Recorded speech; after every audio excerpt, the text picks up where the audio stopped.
नंदस्त्वात्मज उत्पन्ने जातह्लादो महामना आहूय विप्रान् वेदज्ञान् स्नातः शुचिरलङ्कृतः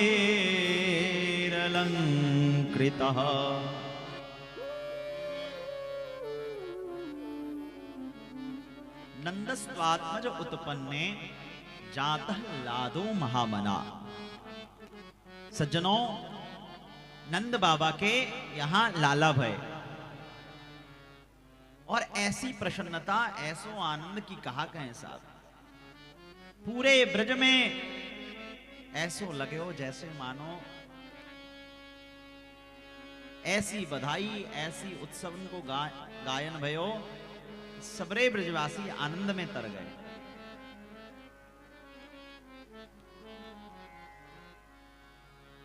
बूढ़े बूढ़े गोप सब जवान हो गए, बूढ़ी मैया सब लोग, बूढ़ी गोपियां सब आज उत्सव में युवतियां हो गई। नंद बाबा के 9 द्वार पे बाबा ने लुटाना प्रारंभ कर दिया। एक द्वार पे सोना, एक द्वार पे चांदी, एक द्वार पे हीरा जवाहरात, एक द्वार पे कहा कहें वो एक हरो हरो कलर को होए करे, बहुत महंगो होए पन्ना कहवे बाते, कहा कहें पन्ना है, डायमंड में पन्ना, डायमंड पन्ना है। अब इतना महंगो है गए हो कि जजमान हमको देवे ही ना है। पहले सस्तो हो तो जजमान देवते हम, अब कह रहे हैं महाराज जी बहुत महंगा हो गया है। आनंद लेने की बात है।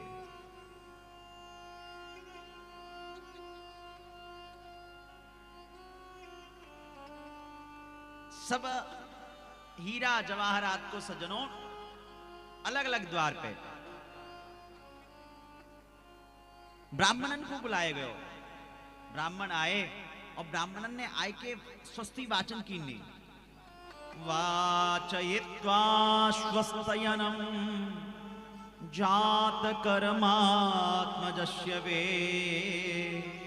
कारयामास विधिवत पितृदेवार्चनम तथा। ब्राह्मण आए और ब्राह्मणन ने आय के स्वस्ति वाचन की नी, वेद मंत्रोच्चार कियो और वाक्य बाद सज्जनों पितरन की पूजा की गई, पितृदेवार्चनम तथा। जब भी कछु घर में शुभ कार्य हुए करे, कभी पूजा कराओ, भागवत कराओ, बच्चन को जन्मदिन मनवाओ, एनिवर्सरी हो तुम्हारी, एक बार पितरन की पूजा अवश्य करो। ध्यान रखियो, पितृदेवता साक्षात होयो करें, जाके ऊपर वाके पूर्वज प्रसन्न रहें। एक कहावत है, बाढ़े वंश पिता के धर्मे। पूर्वज तुमते प्रसन्न हैं, तुम बहुत आगे बढ़ोगे। अब कछु लोगों ने या में कुछ लोगों ने क्या किया कि पूर्वजों के नाम पे ऐसी मिसभ्रांतियां फैला दी कि घर में कोई मर जाए तो उसकी फोटो मत रखो। हमने कहा पितरों का फोटो बेडरूम में सिर्फ नहीं होना चाहिए, बाकी घर में अपने पूर्वजों को अवश्य स्थान दीजिए। दक्षिण के वॉल पे, दक्षिण के दीवार पे उनकी फोटो लगाइए, भाव से पूजा आरती करिए, जो भी आप कर सकते हैं वो अवश्य करें। पितरों की प्रसन्नता से सज्जनों जीवन में कल्याण होता है और पितरों को प्रसन्न करने का सर्वश्रेष्ठ साधन है श्रीमद् भागवत कथा श्रवण करना या करा लेना। अगर किसी की भी कुंडली में पितृदोष हो, अगर वो सक्षम है तो भागवत कथा करा ले, और अगर सक्षम नहीं है तो भागवत कथा में यजमान बन जाए। भैया वह भी सक्षम ना हो तो भागवत जी का मूल पाठ करा, इससे पितृ प्रसन्न होते हैं। श्रीमद् भागवत मूल रूप से पितरों की प्रसन्नता के लिए ही कराया जाता है। जिनके यहां वंश वृद्धि नहीं होती है या विवाह नहीं होता, अशांति रहती है, उसमें एक सबसे बड़ा कारण होता है पितृदोष। पितृदोष को अवश्य दूर करना चाहिए।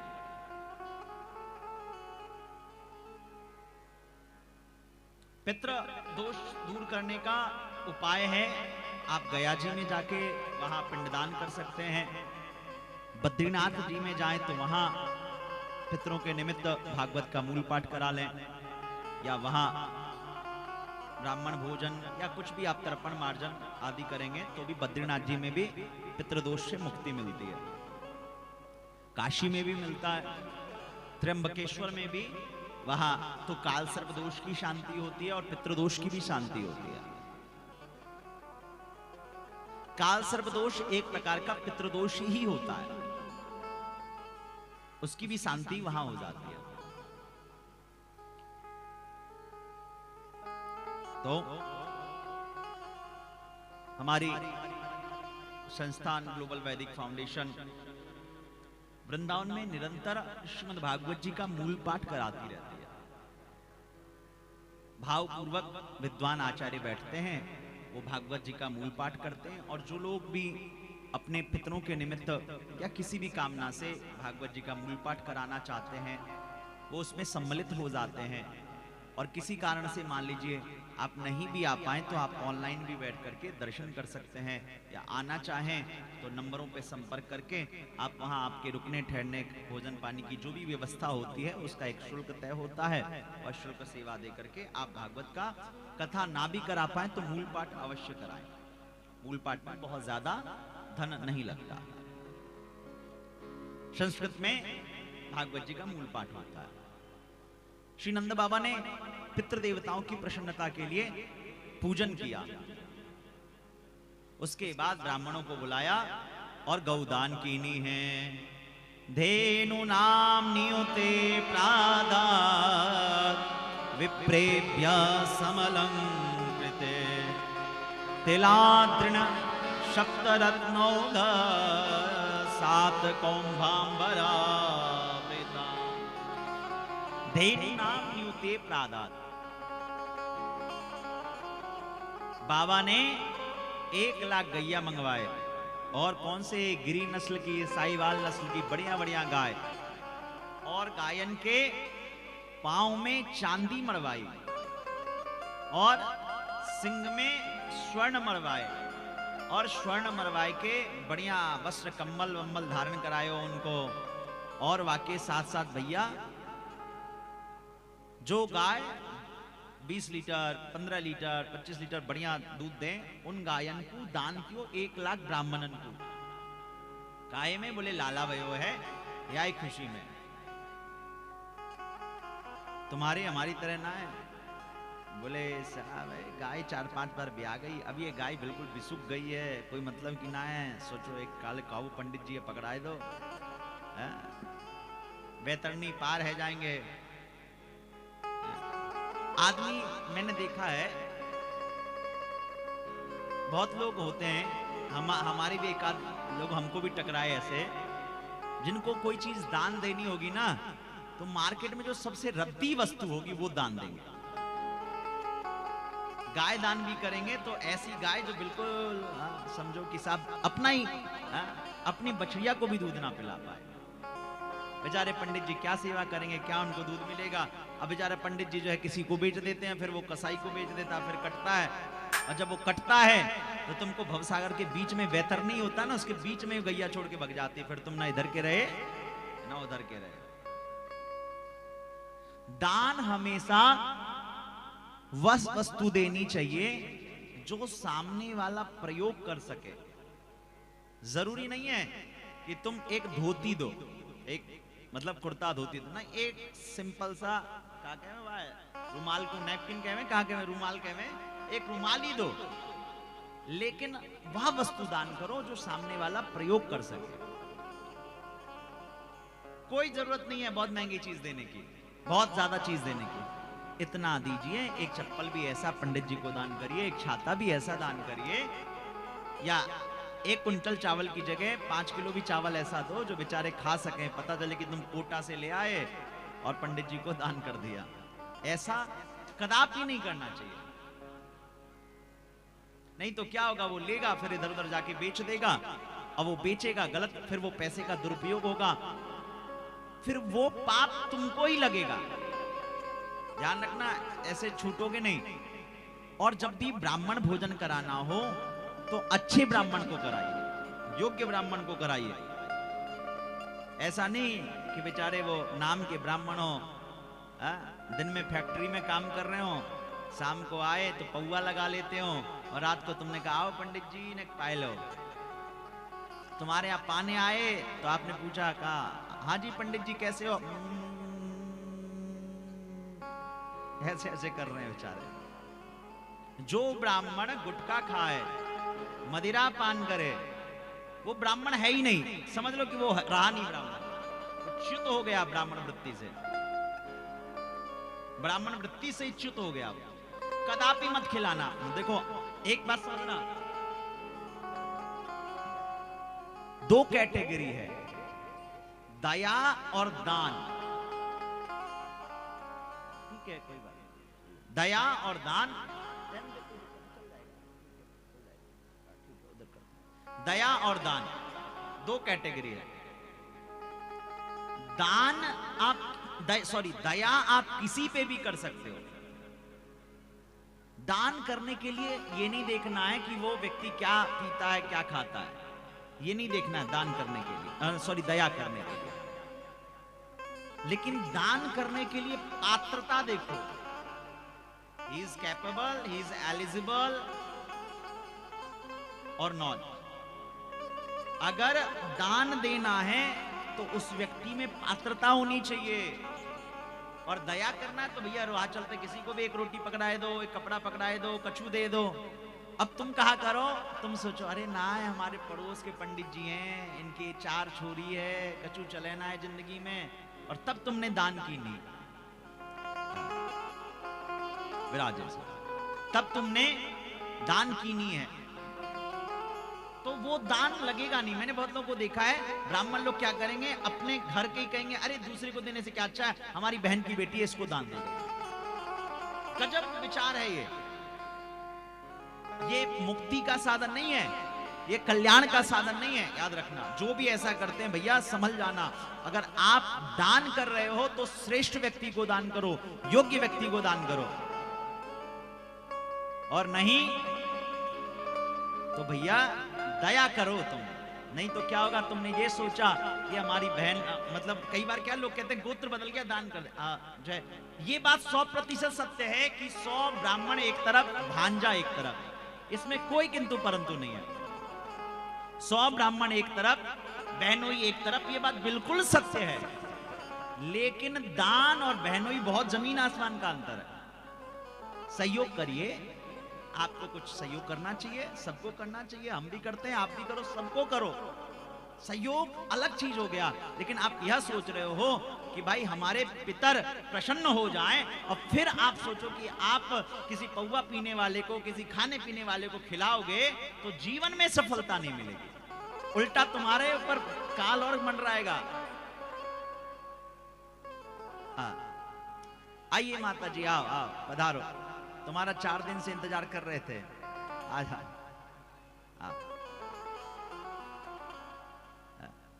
आई, आओ आगे बैठो, ले आओ विपुल जी, ले आओ। सुनो, अब मैं चर्चा मुद्दे की बात सुनो पहले।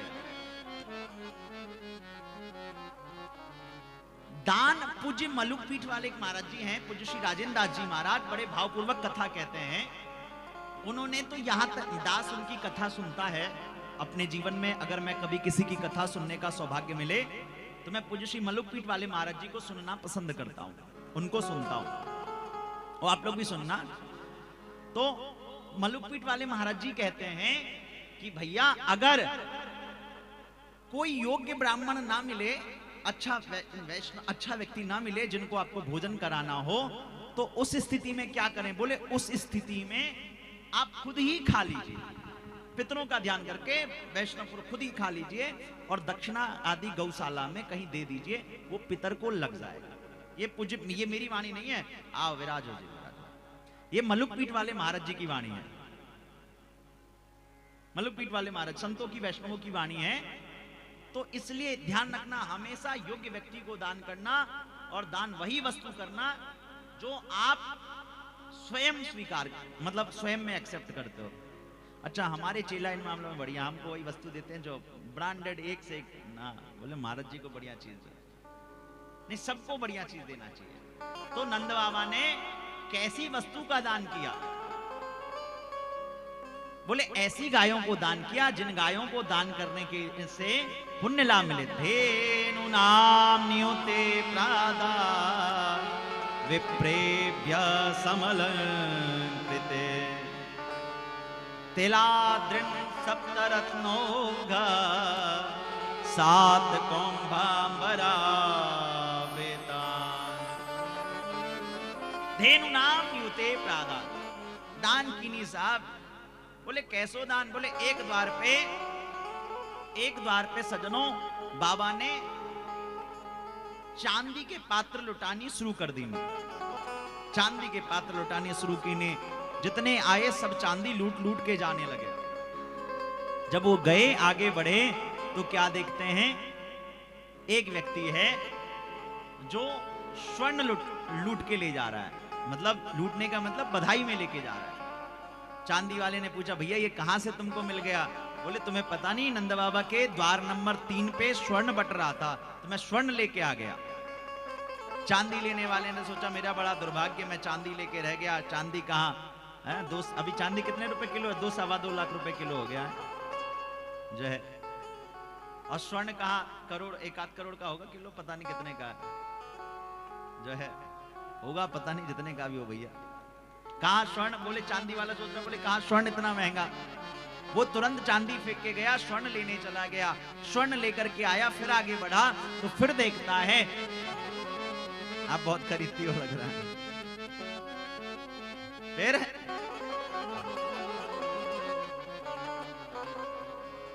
तभी दिवाकर जी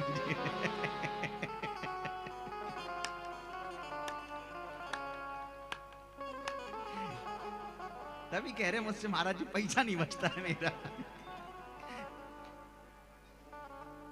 नहीं, बहुत बढ़िया, बहुत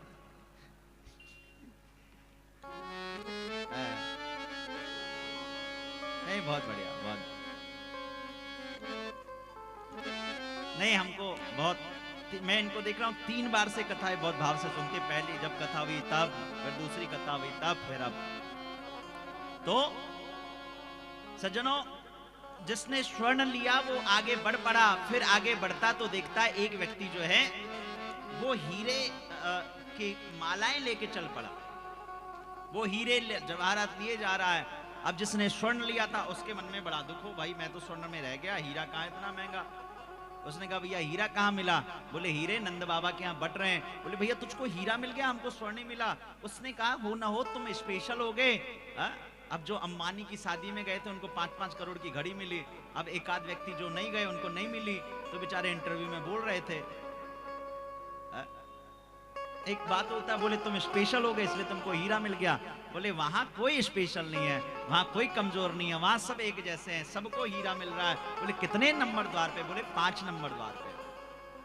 बाबा के 9 द्वार, कहीं चांदी, कहीं तांबा, कहीं पीतल, कहीं हीरा, कहीं जवाहरात, कहीं मणि, इतना लुटाने लगे कि बोले अनंत आकाश से सारे देवी देवताओं की बुद्धि चकराने लगी। नंद कछु इतनो जो दियो धन श्याम कुबेर कीमती बोरे। धन का राजा कौन है? कुबेर भगवान। कुबेर जो हैं, लोग दीपावली को कुबेर देवता की भी पूजा करते हैं, कुबेर भगवान की पूजा करते हैं। तो सज्जनों, कुबेर जिनके पास खजाना बहुत धन भरा हुआ था, वह कुबेर भगवान भी आज जो है असमंजस की स्थिति में आ गए।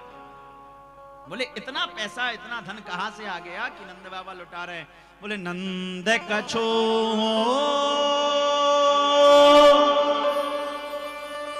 इतनो जो दियो घन श्याम कुबेर की मति बोरे। देखत मोहि लुटाय दियो, न बची बचिया छछिया न पिछो। नंद बाबा ने देखते देखते सब लुटा दिया, सब कुछ बचा के नहीं रखा। देखत मोही लुटाए दियो, न बची बचिया छछिया न पिछोरी। अब जो केला वेला आए वहीं रखवा लियो प्रसादा, वहीं ते हम भगवान देख लें। आगे लाइवे की बार बार जरूरत ना है, या ते हम नेक डिस्टर्ब हो करें। आप जो विराजो प्रभु, आपको ना हम समिति को कह रहे हैं जेवा, वहीं चढ़वाओ वहीं रखवाओ। बार बार आगे आवे ने भाव टूटे हमारो है। अब हमने कछु दक्षिणा तो लीनी ना है इनसे कि भैया हम अपने मन के राजा हैं ना, बड़े प्यार से वहीं देखो जो भी आ रहे हैं वहीं पे चढ़ाएं, वहीं गोलक में दान दक्षिणा दें, और वहीं भाव से जो भी आ रहे हो कथा सुनने आ रहे हो वहीं समिति को सहयोग करो, वहीं दान दक्षिणा चढ़ाओ, वहीं द्रव्य चढ़ाओ, वहीं फल चढ़ाओ। फिर एक दिन यहाँ कथा के विश्राम में यहाँ ले आके हम भाव से पूजा करा देंगे, ठीक है? क्यों गलत कह रहे हैं तो बोलो, कहा कह रहे हम भूल गए, कहां कथा चल रही थी, क्या कह रहे थे भूल गए बताओ? नहीं होता है। कल एक नेताजी आए वो ऐसी बात कह गए कि हमारा 10 मिनट तो दिमाग वाई में घूमते रहेगा। हमने कहा भैया जी कहाँ साफ करवाए गए? अब उनने ऐसी बात कह दी कि हमारा दिमाग घूम गो। हमने कहा वाह प्रभु, जय, आनंद वाली बात है, ये सब होता रहता है। विराज घन श्याम कुबेर की मति बोरे। साहब कुबेर देवता भी परेशान हो गए कि इतना आया कहां से, तो बोले इतना आया कहां से? तत आरभ्य नंदस्य व्रजः सर्व समृद्धिमान, हरे निवासात्म गुणे रमा क्रीडम भूनृपा। तत आरभ्य नंदस्य व्रजः सर्व समृद्धिमान। जैसे ही ठाकुर जी व्रज में आए, सज्जनों व्रज जो था वो सर्व समृद्धिमान हो गया, खूब पैसा आ गया। ब्रज इतना समृद्धवान हो गया कि क्या कहें। हरे निवासात्म गुणे, वहां ठाकुर जी रहने लगे, और रमा क्रीडम भूनृपा, रमा यानी लक्ष्मी नृत्य करने लगी, और जो ब्रजवासी थे वो राजा हो गए। भूनृपा, इसको आप ऐसे समझो, आज भी हमारे ब्रज वृंदावन में वहां कोई फैक्ट्री नहीं है, कोई इंडस्ट्री नहीं है, कोई बड़ा हॉस्पिटल नहीं है, कोई बड़ा व्यापार नहीं है, फिर भी वृंदावन की जमीनें साहब इतनी महंगी है कि हम क्या बताएं आपको। ये सब सुरजीत जी, ये सब लोग वहां पे जमीन का काम करते हैं, इनको पूछो इतना महंगा जमीन है जितना दिल्ली में नहीं होगा, कुछ नहीं है। फिर भी बोले क्यों? क्योंकि वहां ठाकुर जी स्वयं है, और जहां ठाकुर जी हैं वहां लक्ष्मी तो आ ही जाएगी। वृंदावन में बिहारी जी के अलावा कुछ भी नहीं है साहब, लेकिन फिर भी वहां जितने गोस्वामी हैं, जितने कथावाचक स्नेही प्रेमी जन है, सब धनवान है। क्यों? क्योंकि कहते हैं तत आरभ्य नंदस्य व्रजः सर्व समृद्धिमान। बोले जहां ठाकुर जी हो, और वहीं नहीं, अगर आपके घर में भी आप गोपाल जी को ले आए, ठाकुर जी को ले आए, तो आपका जो घर है वो समृद्धवान हो जाएगा, हरि निवास करने लगेंगे। और क्या होगा? बोले रमा क्रीडम भूनृपा, रमा वहां नृत्य करेंगे और सब राजा हो जाएंगे। आप साहब गोपियां जो थी वो तैयार होकर के आने लगे। गोपा परस्परम हष्टा दधिक्षीर घृतांबुभि। जितने गोप थे वो क्या करने लगे? बोले गोप जितने लड़के थे, युवा थे, बड़े बूढ़े थे, सबने क्या किया कि सबने दूध दही का एक प्रकार से समझो तालाब बना दिया, कीचड़ बना दिया। जैसे सब होली खेलते ना, ऐसे दूध दही घी का एक प्रकार से समझो बढ़िया कीच बच गया, और सब एक दूसरे के ऊपर दूध दही मक्खन उठा उठा के फेंकते। इतने में एक बूढ़ी अम्मा आई, वाको उम्र हो 90 साल, 90 साल उम्र ही वाकी, और वाको ब्याह भयो 75 साल पहले। 75 ईयर ओल्ड, पहले शादी वही, तो शादी में वाने एक चांदनी चौक से लहंगा खरीदो होगो, वह समय में कितने को हो भगवान जाने। माताएं लहंगा बहुत महंगा खरीदती हैं, इतने में पंडित जी की कथा हो जाए, भागवत हो जाए, इतनी महंगे लहंगे आते हैं, भगवान जाने। लहंगा खरीदा मैया ने, और वो बूढ़ी डोकरी अब झुक गई, चला जा नहीं रहा, लेकिन वो लहंगा पहन लिया, और लहंगा पहन के बोले बढ़िया श्रृंगार किया है। बोले कहाँ श्रृंगार कियो?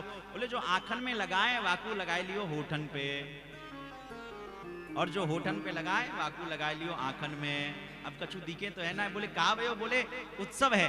अच्छा एक बात है, अगर कोई फंक्शन हो, बर्थडे हो, कोई एनिवर्सरी हो, तब देखो पुरुष जो होगा 5 मिनट में तैयार हो जाएगा, और माताओं को देखो साहब,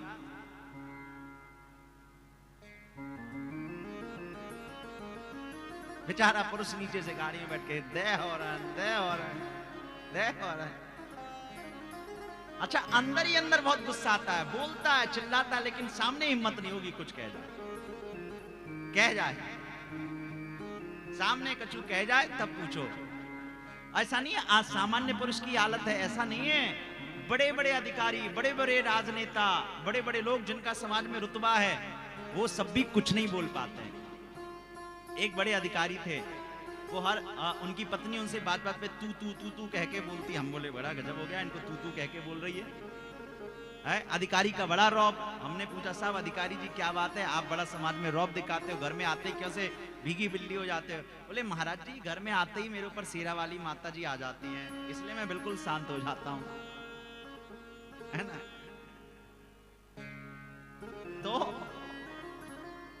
मैया ने घंटा लगाया मेकअप करने में, 1-8 घंटे लगा दिए, मेकअप किया, और मेकअप भी ऐसा सा कि क्या कहना, मेकअप लगा के तैयार होके चल पड़ी। और वहां सारे ब्रजवासी जो थे वो उत्सव मना रहे थे। सब माखन का लौंदा, लौंदा मतलब एक बॉल समझो, गेंद समझो, उसको बढ़िया गोल गोल बना के और सब एक दूसरे के ऊपर फेंक रहे थे। फेंकते फेंकते क्या हुआ कि मैया पहुंची, और मैया को पता नहीं कि नंद के लाला वह हैं। मैया ने पूछा भाव से, अरे ब्रजवासियों जे कहाँ है रहे हो है? जैसे बोला जे कहा, तो मुंह खुला। एक ब्रजवासी ने बिल्कुल सीधा निशाने लगा के, जैसे ओलंपिक में लगाते हैं ना निशानेबाजी करते हैं, ऐसे एक ब्रजवासी बहुत बढ़िया शूटर था, उसने सीधा ऐसा मारा कि मुंह में वो माखन का लौंदा चला गया। अब मैया के मुंह में, पेट में दांत तो था, मुंह में दांत तो था नहीं, पेट में हाथ था नहीं, मुंह में गया तो सीधा मीठा लगा। तो पहले भैया ऐसे जीभ निकाले, एक बार ऊपर चाटे, एक बार नीचे चाटे, और बोले भैया जी कहाँ है रहे हो है? ब्रजवासी ने कहा अभी भी पतो ना है चली, कहाँ है रहे हो? बोले नंद के लाला भय हैं। ओहो नंद के लाला भय हैं, या बात की खुशी है। अच्छा बहुत सुंदर जी, ऐसो लाला तो रोज होयो करें, जाते कम से कम हम मिठाई खाएं। बाबा ने कही ठीक है साहब। बहुत जोर का उत्सव हुआ है। बरसाने से श्री जी जो हैं वो ठाकुर जी से 11.5 महीने बड़ी है। जैसे ही वृषभानु जी को खबर लगी कि नंद के लाला हुए हैं, तो पहले के जमाने में एक परंपरा थी, 2 मित्र आपस में तय कर लेते कि बोले भैया अगर हमारा लाला हुआ, तुम्हारी लाली हुई, तो हम ब्याह फाइनल कर देंगे। वृषभानु जी को लाली हुई और नंद बाबा के लाला भये, तो भैया वृषभानु जी के यहाँ से वो कहा कि हमें शादी फाइनल करें, तो कहा टीका, टीका जाता है, क्या जाता है? कुछ जाता है ना जिससे शादी फाइनल होती है, ऐसा कुछ देते हैं, निमंत्रण देते हैं, कुछ कहते हैं, कोई जो भी हो, टीका बोलते हैं शायद, टीका आता है क्या भगवान जाने, जो भी हो हमको नहीं पता, जो भी आता हो समझ लो, भावनाओं को समझो, शब्दों पे मत जाओ।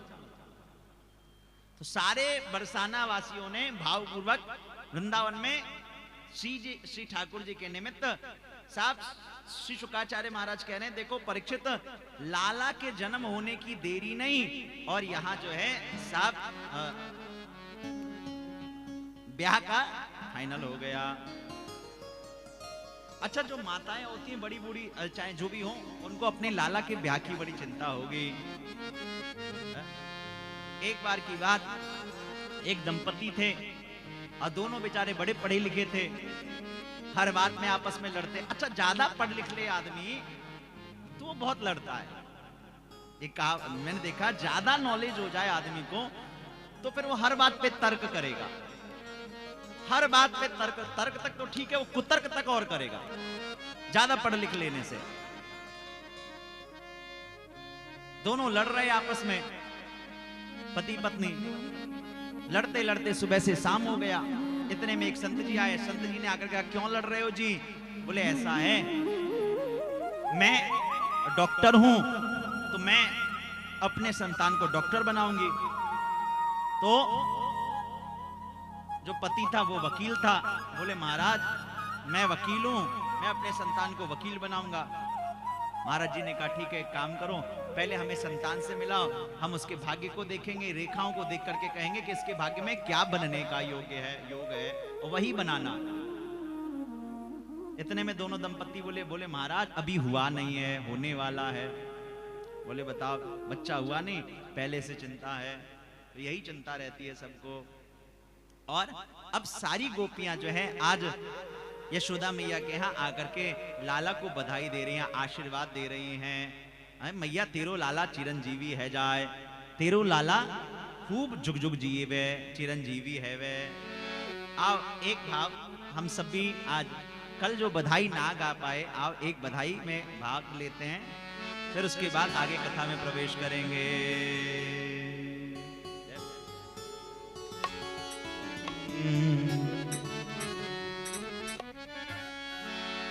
चिरंजीवी लाल कन्हैया। एक बताइए, सब भाव से झूमना, बैठे बैठे नाचना या खड़े होके नाचना चाहो तो खड़े होके नाच लेना। बलिहार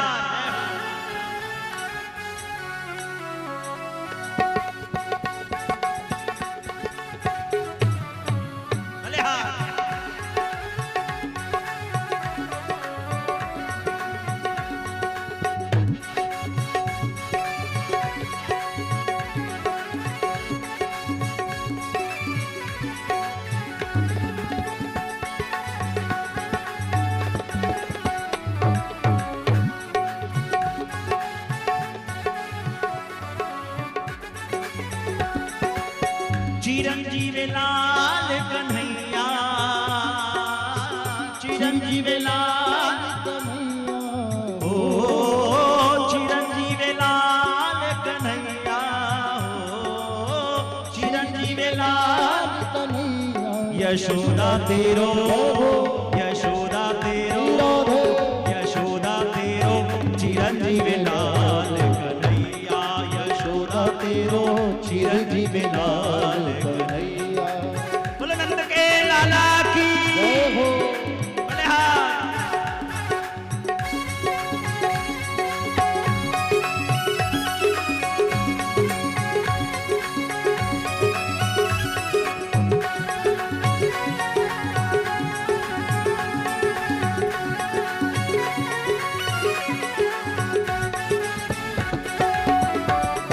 राधे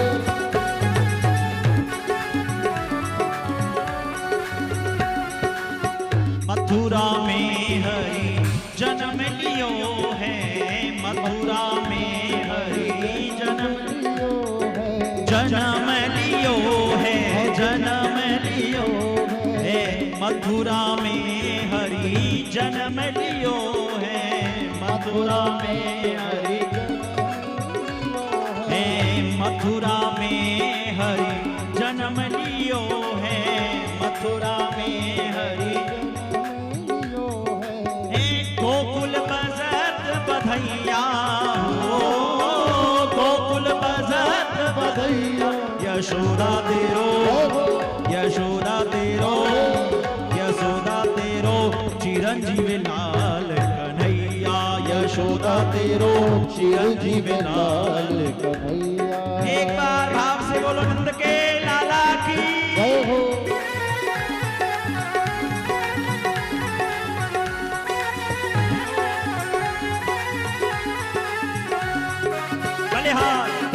राधे राधे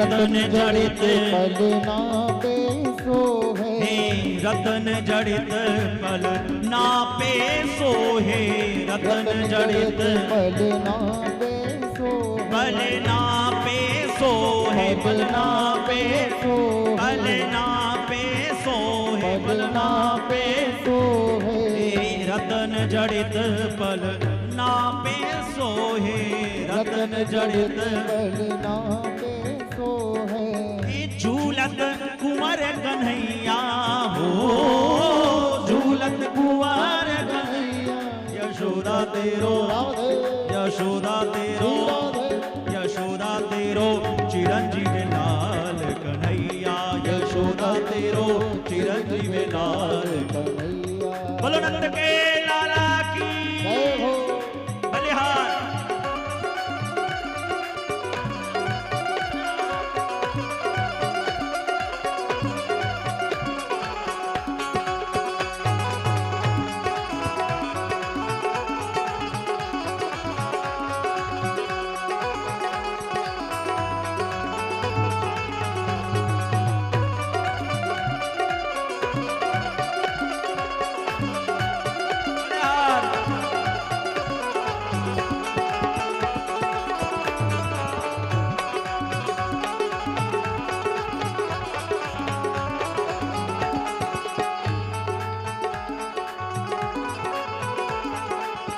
चलो सखी दर्शन करे आवे, चलो सखी दर्शन कर आवे, चलो सखी दर्शन करे आवे, चलो सखी।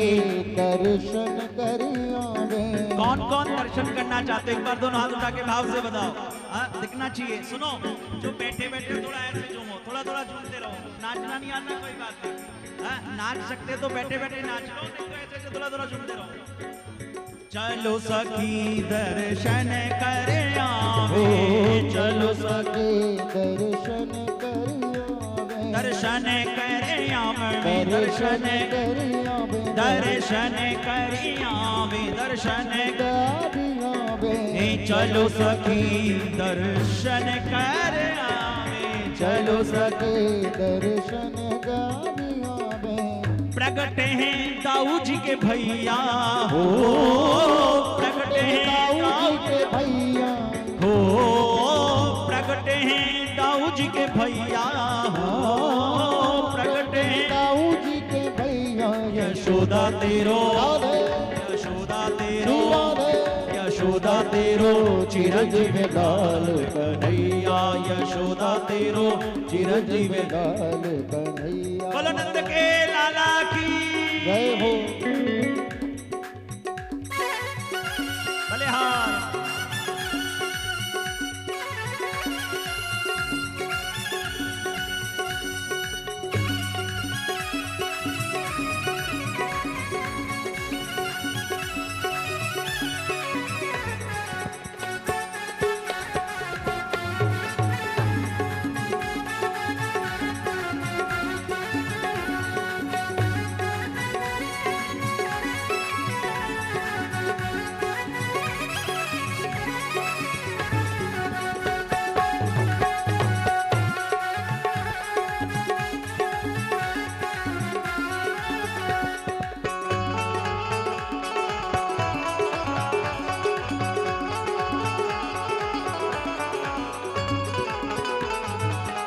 चंद्र सखी भजे बाल कृष्ण छवि, चंद्र सखी भजे बाल कृष्ण छवि, चंद्र सखी भजे बाल कृष्ण छवि, चंद्र सखी भजे बाल कृष्ण छवि, बाल कृष्ण छवि, बाल कृष्ण छवि। ओ चंद्र सखी भजे बाल कृष्ण छवि, चंद्र सखी भजे बाल कृष्ण छवि। बारे बारे बलि जैया हो, बारे बारे बलि जैया हो, बारे बारे बलि जैया हो, बारे बारे बलि जैया। एक बार दोनों हाथ उठा के बड़े भाव से बोलिए, झूमिए।